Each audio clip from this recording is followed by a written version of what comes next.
Namaste everyone. আশা করি তোমরা সকলে ভালো আছো, তোমাদের শরীর ঠিক আছে।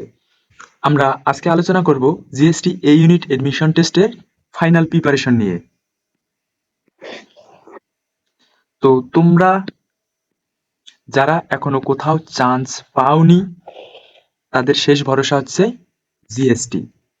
কোনোভাবে একটা সিট নিতেই হবে, এই চিন্তা চেতনাকে ধারণ করো এবং তার জন্য তোমরা যারা পরিশ্রম করো তাদেরকে এই ভিডিওটি দেখার জন্য আমি অনুপ্রাণিত করব।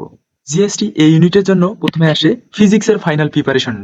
তো ফিজিক্সের ফাইনাল প্রিপারেশন নেওয়ার জন্য তোমরা জিএসটিতে আসা বিগত সালের প্রশ্নগুলো লাস্ট মুহূর্তে দেখে যেতে পারো এবং সাথে ইসাহাক স্যার ও শাহজাহান স্যারের বইয়ের অনুশীলনীর এমসিকিউ গুলো দেখে যেতে পারো, কেননা ইসাহাক স্যার ও শাহজাহান স্যারের অনুশীলনীর এমসিকিউ গুলো থেকে হুবহু অনেক সময় কমন দেয়। এছাড়া তোমরা যে গুরুত্বপূর্ণ টপিক গুলো আছে ফিজিক্সের মধ্যে সেই টপিকগুলো দেখতে পারো, যেগুলো তোমরা ইতিমধ্যে পড়ে দাগায় রেখেছো সেগুলোই দেখতে পারো। এরপর আসে কেমিস্ট্রি প্রিপারেশন। তো কেমিস্ট্রি প্রিপারেশনের জন্য তোমরা হাজারিনাগ স্যারের বইয়ের অনুশীলনীর এমসিকিউ গুলো সলভ করবা। এমসিকিউ এর মধ্যে যেগুলো উদ্দীপক আছে, উদ্দীপক ও মাল্টিপল যেগুলো আছে, মাল্টিপল চয়েস কোশ্চেন, এগুলো তোমরা বাদ দিয়ে এমসিকিউ গুলো প্র্যাকটিস করবা। এবং সাথে সাথে তোমরা হাজারিনাগ স্যারের বইয়ের অধ্যায়ে যে তোমরা গুরুত্বপূর্ণ লাইনগুলো দাগায় রেখেছো গুরুত্বপূর্ণ টপিকে, সেগুলো একটু দেখতে পারো।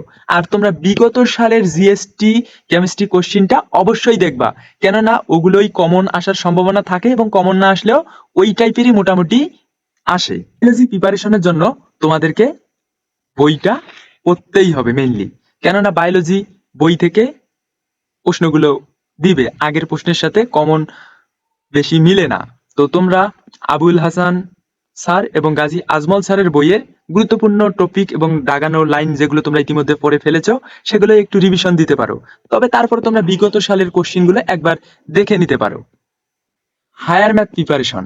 তো হায়ার ম্যাথ প্রিপারেশনের জন্য তোমাদেরকে প্রতিটা অধ্যায়ের সব গুরুত্বপূর্ণ সূত্রগুলো আগে দেখে নিতে হবে, দেন তোমাকে বিগত সালের জিএসটি প্রশ্নগুলো সলভ করতে হবে বা প্র্যাকটিস করতে হবে।